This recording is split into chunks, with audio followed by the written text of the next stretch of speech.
Buenas tardes a todos y a todos. Nos encontramos el día de hoy con el licenciado Juan Pablo Alemán Izaguirre. El día de hoy estaremos entrevistándolo de parte del grupo estudiantil Vox, Diálogos Políticos. Yo soy Ángel Jair Perales Casio y mi compañero Eric Rodríguez. Empezaremos platicándoles un poquito de la trayectoria del licenciado Juan Pablo Alemán Izaguirre. Posee una sólida trayectoria en Derecho y Derechos Humanos, con estudios de posgrado en Derecho Internacional de los Derechos Humanos por la Universidad de Notre Dame, tras su licenciatura en la Universidad Iberoamericana Torreón. Su experiencia profesional incluye roles claves en el Tribunal Superior Colegiado del Octavo Circuito, actualmente como secretario, la Suprema Corte de la Justicia de la Nación, en las ponencias de los ministros Ríos Farjat y Cosío Díaz, y la Comisión Interamericana de los Derechos Humanos.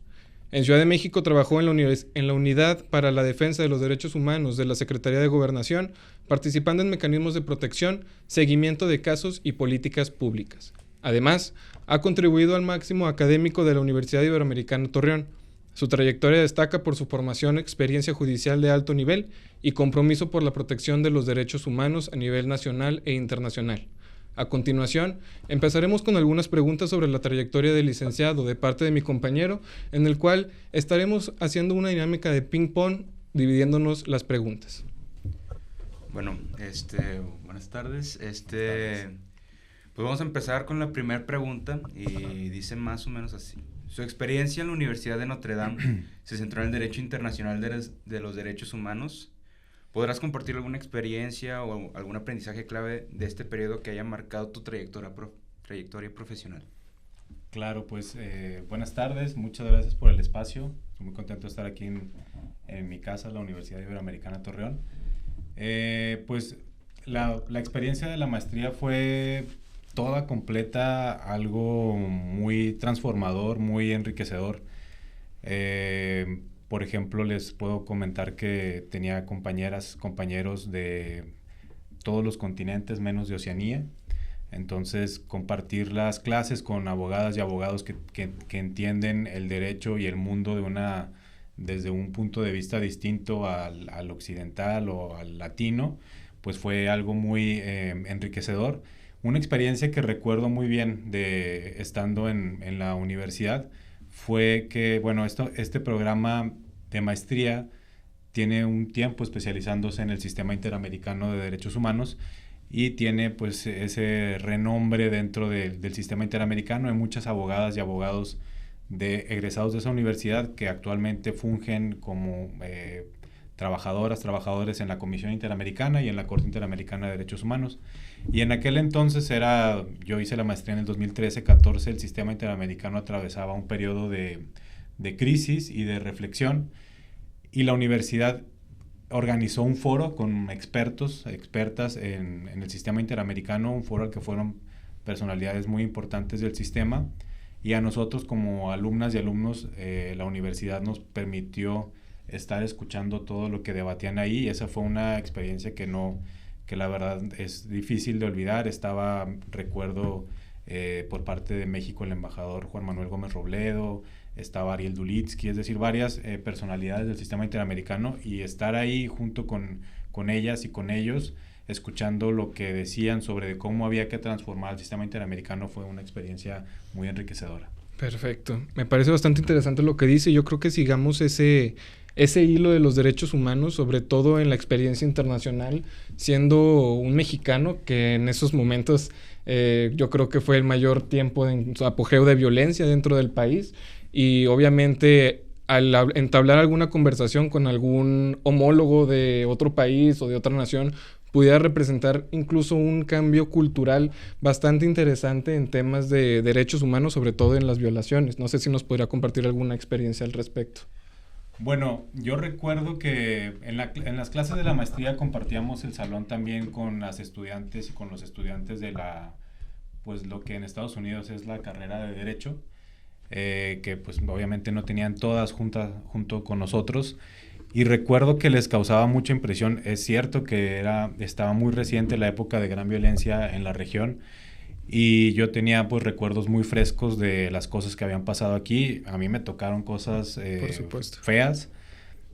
yo cuando estaba en la universidad trabajaba en el ayuntamiento de Torreón con un regidor y recuerdo que una vez, a veces, o la mayoría de las veces me iba en un camión, estaba ahí esperándolo un Ruta Sur, ahí en el Diagonal de las Fuentes, porque yo soy de por allá, de la Colonia de las Fuentes, y me tocó una balacera, yo no sabía muy bien qué estaba pasando, le dieron a una persona, le alcanzaron a dar un rozón en la cabeza y a mí me agarró así como que no sabía ni qué estaba pasando y yo estaba parado fuera de una farmacia que está en el Paseo La Rosita y el Diagonal de las Fuentes y me decían los de la farmacia, métase, una balacera y pues yo no pensaba, yo en ese momento pensé que había unos cohetes explotando en algún lugar porque había un camión que estaba avanzando muy despacito y hasta después entendí que eran unos balazos, vi a la persona herida llegar enfrente de esa farmacia, hay unos lonches de esos famosos que hay unos carritos verdes por todos lados. Sí, ya. Llegó ahí con el de los lonches y el de los lonches se lo llevó a la Cruz Roja, no sé. Por ejemplo, de mi generación de la escuela, desafortunadamente murió un compañero en una de las masacres ahí en el bar del Asaltillo 400, en el ferry. Sí. Entonces, esas experiencias, cuando yo se las compartía a mis compañeras y a mis compañeros, la verdad es que no lo podían creer, no procesaban bien los niveles de violencia que estábamos sufriendo en la región. Y eso nos llevó después, junto con la sociedad de alumnos de los latinos en Notre Dame, a hacer una charla en específico del impacto en violaciones de derechos humanos de la guerra del narco en aquel momento en nuestro país. Ahí compartí con una compañera también de la maestría de México y entre los dos fuimos hablando de ese tipo de experiencias y de cómo, por ejemplo, platicamos en aquel entonces de cómo supimos después que quienes cometían estas masacres en los bares eran personas que estaban recluidas en un cerezo y la directora por alguna razón los dejaba salir a hacer las masacres y regresar. Y eso obviamente pues implica un montón de violaciones de derechos humanos y de eso platicamos en aquella ocasión, pero ese tipo de pláticas de decir así en corto con las compañeros, mira, esto es lo que está pasando en mi país, nos llevó justo a tener una charla en específico en uno de los salones grandes de la universidad sobre el impacto en materia de derechos humanos de la guerra contra el narco. Muy bien, muchísimas gracias por compartir esta experiencia. La verdad es que algo bastante escabroso, algo no tan normal. Bueno, ahora a la fecha se normaliza mucho este tema de la violencia, sobre todo por las canciones y demás. Sin embargo, son más los hechos que suceden día con día. No es nada más la música, sino todo lo que acontece y todo lo que viene detrás. Bueno, para seguir con las preguntas, usted ha trabajado en diferentes tribunales, incluyendo el Tribunal Superior Colegiado y la Suprema Corte de Justicia de la Nación. ¿Qué diferencias significativas encontraste o viste en el caso de manejo de dinámicas, de trabajo en equipo, en el trabajo en niveles judiciales? Bueno, la verdad es que es todo muy distinto. Yo empecé mi experiencia profesional en el Poder Judicial en la Suprema Corte. Eso generó o tuvo varios retos porque yo venía, como lo comentamos hace unos momentos, de una trayectoria ajena al Poder Judicial y de repente caer en la Suprema Corte pues es un reto importante. Yo cuando en el proceso de selección de contratación, yo recuerdo que me entrevistaron y les dije, oigan, incluso la ley de amparo con la que yo estudié ya no es la misma. Claro. Mi conocimiento de amparo se ha ido quedando ahí medio en el camino en estos poquitos años de experiencia profesional. Y me dijeron, bueno, ¿sabes qué? Lo que necesitamos de ti es que nos apoyes en temas de derechos humanos. Y así empecé. Y la verdad es que, como les decía, hay mucha diferencia de entrada porque la mayoría del trabajo en la Suprema Corte o el trabajo que yo hacía era de la primera sala de la Suprema Corte y ahí había 5 ministras o 5 ministros. Y obviamente en un tribunal colegiado pues hay 3 nada más, entonces te toca estar al pendiente, por ejemplo, del criterio de 5 personas en lugar del criterio de 3. Uh-huh. Pero eso es importante porque eso te va, o por lo menos algo que yo he notado, es que esa experiencia de intentar que otras 5 mentes estén de acuerdo con lo que tú estás proponiendo, pues te da la madurez, no sé cómo decirlo, la madurez para, pues para saber que cuando no están de acuerdo contigo no es algo personal, sino que obviamente hay puntos de vista jurídicos distintos. Y también te da herramientas para intentar generar consensos. Eso es algo importante, por ejemplo, en los tribunales colegiados. Obviamente también hay otras compañeras y compañeros que proponen soluciones a los problemas que hay en los tribunales y intentar generar consensos y estar de acuerdo con personas son herramientas que el trabajo en la Suprema Corte y en los tribunales colegiados obviamente te va desarrollando.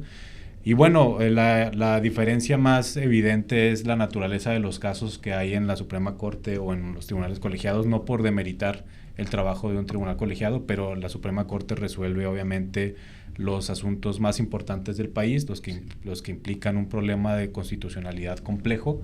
Claro. Y los tribunales colegiados, lo he dicho en otros espacios, pues son la Suprema Corte de la gran mayoría de las personas, pero sí la naturaleza de los asuntos, la complejidad de los problemas es mucho mayor en la Suprema Corte, sin duda. Claro, yo creo que partiendo desde el ejemplo más claro de derechos humanos que nosotros nos ponen como estudiantes, y aprovecharía la oportunidad de tenerlo usted aquí en el presente espacio para preguntar su perspectiva y su análisis en la desaparición forzada del caso más famoso, yo creo que el parteaguas de Rosendo Radilla Pacheco. ¿Qué quieres que comentemos? Un análisis breve desde la vista de alguien que ya experimentó este enfoque de derechos humanos en la parte internacional, en la Suprema Corte, dentro de tu área de trabajo, dentro de tu especialidad, y nada, ojalá poder sacar algo más allá de lo que los profesores nos puedan enseñar dentro de la carrera y algo visto un poquito más desde el enfoque práctico. Bueno, yo tuve la fortuna cuando estaba en Segov de trabajar en el cumplimiento de la sentencia del caso Radilla. Decir de inicio que son casos bien complejos porque las desapariciones forzadas pues son una violación múltiple de muchos derechos humanos, de la libertad, del proyecto de vida, de la personalidad jurídica. Y sobre todo estas desapariciones que arrastran ya de tantos años. Rosendo Radilla desapareció a finales de la década de los 70s y desde entonces su familia ha estado sin descanso buscándolo. Y les decía que yo tuve la posibilidad de trabajar en el cumplimiento de la sentencia. En otros espacios he comentado, por ejemplo, que me tocó algo muy impactante. Fue acompañar a la entonces PGR a hacer unas diligencias de excavación en Atoyac, porque la PGR tenía indicios de que los soldados o el ejército mexicano a quienes acusan de esas desapariciones, de pronto si ejecutaba a alguien, pues los enterraban ahí en un predio de Atoyac, que en aquel entonces era el cuartel militar, y entonces me tocó ir a un par de esas diligencias. Algo muy también impactante que me tocó ver pues fue la materialización de una decisión de la Corte Interamericana de Derechos Humanos. Cuando estudiamos a veces estos temas, yo recuerdo con mis compañeras, con mis compañeros, decían, bueno, pero es que el derecho internacional nadie lo cumple, ¿no? Exacto. Y eso puede tener algo de razón, pero también tiene la otra cara de la moneda, en el sentido de que el Estado, por lo menos en aquel entonces que yo estaba por allá, sí había una voluntad de cumplir con esas decisiones del sistema interamericano. Y por ejemplo, para mí como estudiante, que conocí el caso Radilla siendo estudiante, yo me gradué en 2010, la sentencia de Radilla es de 2009. Okay. Haber visto la sentencia y después haber trabajado por ejemplo, en ese caso la Corte mandó hacer o le pidió al Estado mexicano, le ordenó al Estado mexicano hacer una placa conmemorativa que decía que aceptábamos que el ejército había desaparecido a Rosendo Radilla y que había sido culpa del Estado mexicano y que hacíamos esa placa en su memoria. Sí. Pues a mí me tocó hacer el proceso para pedirle a una persona que hiciera la placa, ir a recoger la placa, llevar la placa a Atoyac y ver que la estuvieran colgando en una pared o anclando en una pared. Sí, claro. Pues eso sí, como estudiante, bueno, ya no era estudiante en aquel momento, pero sí fue muy impresionante ver cómo una decisión de un tribunal internacional pues se cumple, y participar en el cumplimiento pues aún más interesante. Pero bueno, la realidad es que la desaparición forzada de personas es un fenómeno bien complejo, sitúa a las familias en una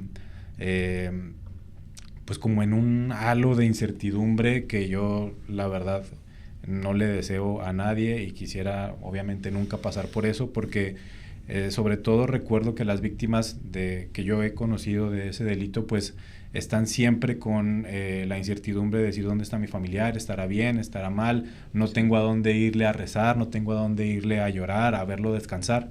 Entonces, entendiendo la complejidad y la gravedad de esta violación de derechos humanos,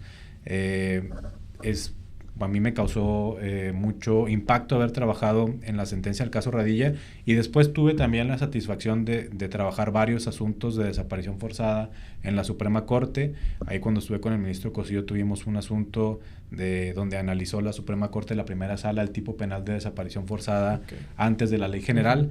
Y ahora, el año pasado, si mal no recuerdo, con la ministra Ríos, yo participé en la elaboración de un proyecto en el que la primera sala por primera vez analizó en un amparo directo un asunto en el que decidieron sobre la responsabilidad penal de unos marinos acusados de desaparición. Entonces, parte de mi carrera sí ha estado muy vinculada con ese tipo de fenómenos, y pues bueno, he intentado ahí aportar mi conocimiento y mi compromiso para que las víctimas de ese delito tan grave y tan feo pues tengan algo de justicia y reparación. Sí, claro, y puedan por fin ponerle como que quien dice un punto final y seguir con su historia. Lamentablemente, pues son cientos de miles de personas desaparecidas al día de hoy en México, y siempre es bueno recordar o hacer mención de este tipo de tragedias, ya que nos pone en un área donde podamos empatizar con la gente, y simplemente nosotros como estudiantes de Derecho, el poder materializar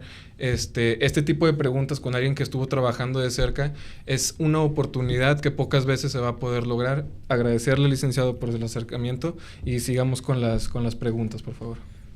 Bueno, en su rol en la ponencia de la ministra Ana Margarita Ríos Farjat en la Suprema Corte, participó en la elaboración de proyectos de sentencia y dictámenes. ¿Podría describir cómo lo abordó? Bueno, los dictámenes, por ejemplo, para explicarlo de una manera sencilla, la Suprema Corte obviamente lo que hace son sentencias, ¿no?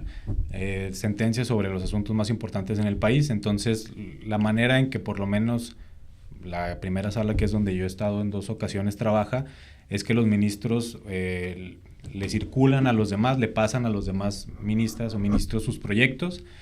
Los ministros las reciben y se la pasan a su equipo de trabajo y, por decirlo en palabras sencillas, nos dicen, a ver, aquí está esta sentencia del ministro tal, de la ministra tal, hazme un análisis, un resumen y un análisis jurídico de si este asunto es conforme a los precedentes que tiene la sala, y si en tu opinión debemos de acompañarlo, de votar a favor o no. Y eso es un reto interesante porque obviamente te impone la obligación de estudiar los precedentes y de estar al pendiente de cómo trabajan las demás ponencias, los demás equipos de trabajo. Y bueno, eso es básicamente cómo se elabora un dictamen. Y pues en los proyectos de sentencia es más o menos igual, solo que esos son los asuntos propios, no es un análisis de los asuntos de las demás ponencias. Y pues ahí como funciona es tal cual, la Secretaría de Acuerdos de la Corte distribuye los asuntos que van llegando a cada ponencia, y de cada ponencia los distribuyen también al equipo de trabajo, y ahí te toca pues entrarle a estudiar todo, presentar un proyecto de sentencia. En este caso, por ejemplo, me preguntaron de la ministra, que la ministra tiene un estilo de trabajo muy interesante. Por ejemplo, a nosotros nos pide o nos pedía, porque ya no estoy por ahí, por ejemplo, que grabáramos un audio, lo pusiéramos en un código QR y lo pegáramos en nuestro proyecto, para que ella, al momento en el que está leyendo el asunto, el proyecto, pueda estarnos escuchando las particularidades del caso, un breve resumen, no más de 3-4 minutos, algo muy conciso. Y pues eso obviamente también te va generando la capacidad o desarrollando la capacidad de síntesis y de ser muy puntual, porque obviamente la ministra y los ministros tienen demasiado trabajo y no es buena idea quitarles mucho tiempo, tal vez con un rollo ahí muy grande que no le va a decir nada. Más bien hay que tener la precisión de darle al clavo en lo importante de cada caso y de hacer un resumen muy preciso de los asuntos. Y ese, por ejemplo, es una particularidad que no me había tocado en otro equipo de trabajo. Ok, perfecto. Sigamos con la siguiente pregunta. En su trabajo como jefe de departamento de la Unidad de la Defensa de los Derechos Humanos, supervisó el cumplimiento del Programa Nacional de Derechos Humanos, ¿correcto? Ok. ¿Cuáles considera que son los mayores desafíos para la implementación efectiva de un programa de esta naturaleza a nivel nacional? Bueno, ahí, por ejemplo, lo que existía en aquel entonces era una comisión de política gubernamental en materia de derechos humanos que era un conglomerado de todas las instituciones del gobierno federal que se reunían para intentar ejecutar un programa nacional de derechos humanos. Ese programa nacional lo tiene cada sexenio, es decir, el presidente en aquel entonces, cuando yo estaba el presidente Calderón, él tenía su plan nacional de derechos humanos, su programa nacional, y tenía ciertos indicadores, estándares que debía de cumplir. Y la verdad es que es bien complejo, por lo menos fue muy complejo para mí al inicio ver la dinámica de cómo trabajaban esos grupos de funcionarias y funcionarios, porque de pronto estamos hablando también de 2010, digamos, la agenda de derechos humanos no es lo mismo que hoy, 15 años después. Entonces estábamos ahí un poco en pañales y costaba de pronto explicarle a las demás compañeras y compañeros qué era lo que queríamos hacer y cómo lo queríamos hacer. Pero, por ejemplo, una anécdota que me pareció súper interesante de justo esa etapa en la Comisión de Política Gubernamental, recuerdo, ustedes a lo mejor saben que aquí en Coahuila tenemos una comunidad indígena, el pueblo Kicapú. Sí. Y en aquel entonces tenían un problema porque, digamos, su tierra está dividida entre Texas y Coahuila. Entonces, pues ellos tienen la necesidad de cruzar de un lado a otro, y cuando tienen alguna ceremonia, por ejemplo, recuerdo que, no sé, si moría alguien o un bautizo, bueno, una especie de así como de celebración de cuando alguien nacía, lo que ellos hacían era ir a cazar venado. Bueno, ellos mayoritariamente recuerdo que estaban en Texas, pero su centro ceremonial está en Coahuila. Entonces, cuando moría alguien, venían al centro ceremonial, pero llevaban, por ejemplo, carne de venado fresca. Y entonces, para cruzar por la frontera, como esos venados no habían estado en un rastro ni nada, entonces tenían ese problema justo de política gubernamental, de que en las aduanas pues les decían, oye, esta carne no puede pasar, y pues instalamos una mesa de trabajo en la comisión, en aquel entonces era la Comisión para el Desarrollo de los Pueblos Indígenas, donde ahí conocí, por ejemplo, al líder del pueblo Kicapú, que en aquel entonces era el jefe Chacoca, fue algo muy, muy impresionante, y él nos platicó toda esta problemática, y con varias dependencias del gobierno federal estuvimos trabajando para que no tuvieran en aquel entonces esta dificultad con ese tipo de rituales o de ceremonias que ellos tenían. Ok, súper interesante, la verdad. Es que yo creo que pocas veces he escuchado hablar a alguien hablando tan de cerca como si realmente lo conoció. Pues el jefe de un grupo étnico de esta calaña, pues sí es bastante impresionante. Más porque siento que casi no se habla de los pueblos indígenas del norte, más que nada. O sea, como que está un poco más enfocado en los pueblos indígenas del sur y de todo lo que pasa en el sur, pero en el norte como que lo dejan un poco de lado. Y es importante también mencionarlo. Sí, claro, es el único pueblo indígena que tenemos, y la verdad, como les dije, la experiencia sí fue muy impactante, porque recuerdo al jefe Chacoca, que ya desafortunadamente murió, iba con su ropa tradicional, con sus plumas, pero nos habló muy bien de sus necesidades y procuramos en aquel entonces entenderlo y obviamente tratar de flexibilizar las reglas que teníamos, en el entendido de que la cosmovisión y el entendimiento de las cosas de los pueblos indígenas son distintos al de las demás personas que habitamos este país, y obviamente hay una obligación de hacer los ajustes necesarios para que ellos no tuvieran este tipo de problemas. Por supuesto. Continuamos, por favor. Su experiencia en la Universidad Iberoamericana de Torreón incluyó la organización de conferencias y eventos de difusión de derechos humanos. ¿Cuál cree que es el papel de la academia en la promoción y protección de los derechos humanos en la sociedad? Bueno, yo creo que no nada más en digamos, como estudiante de derechos humanos. Yo desde que era aquí alumno siempre fui muy...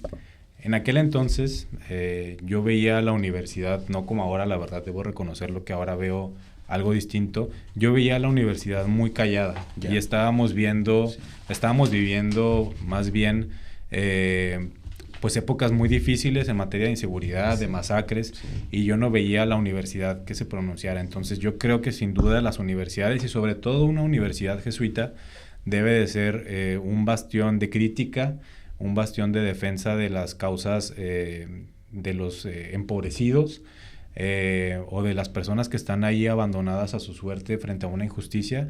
Yo sí creo que la universidad, y sobre todo la Ibero, las universidades jesuitas, deben de ser un lugar desde donde se señale lo que está mal en nuestra sociedad, y obviamente se propongan soluciones a esos problemas. Perfecto. Bueno, gente, lamentablemente se nos está acabando el tiempo, por lo que me veo la necesidad de ir cerrando este espacio. Muy agradecido con el licenciado. La verdad es que nos pudo brindar una visión muy amplia de lo que son los derechos humanos, cómo se manejan, y sobre todo ver de cerca la ejecución de sentencias sobre asuntos tan importantes que tienen tanto impacto dentro y afuera de la carrera, y sobre todo en general con la población, que a lo mejor muchas de las veces los estudiantes no lo vemos, ya sea por ignorancia, ya sea porque estamos muy jóvenes todavía como para tener esa noción de la importancia que cada cosa tiene. Y me gustaría cerrar esta pregunta en vista de los cambios jurídicos, políticos que ha estado teniendo el país, únicamente ya para cerrar, y sería, ¿cómo te autodefines entre los parámetros de jurista o político? ¿Cómo me autodefino? ¿Cómo te autodefines? Pues yo siempre he dicho que soy un abogado que se ha especializado en Derecho Internacional de los Derechos Humanos. Siempre lo había comentado también en varios espacios. Yo decidí estudiar Derecho porque me molesta mucho la injusticia. No puedo serle indiferente a la injusticia. Sobre todo en un país que tiene tanta, ¿no? Sí, claro. Y en una región que también sufre de varias problemáticas importantes. Entonces, me autodefino como un abogado especialista en derechos humanos y con la sensibilidad social para aportar pues lo que he tenido el privilegio de conocer. También lo he comentado en otros lugares. Yo estoy muy consciente de que tuve el privilegio de tener educación superior, educación superior privada y después educación superior en otro país. Exacto. Y eso obviamente a mí me genera el compromiso de devolverle algo a la sociedad y obviamente de estar al pendiente o pues sí, procurando que los problemas en los que me toca participar se resuelvan de la mejor manera y con ese enfoque de derechos humanos. Perfecto. Bueno, ahí lo tienen, gente. Muchísimas gracias por vernos, por escucharnos, y nos vemos en la próxima edición. Esperemos tener de vuelta al licenciado Juan Pablo para seguirle haciendo algunas preguntas, ya que el tiempo nos comió el día de hoy. Hasta luego. Muchas gracias.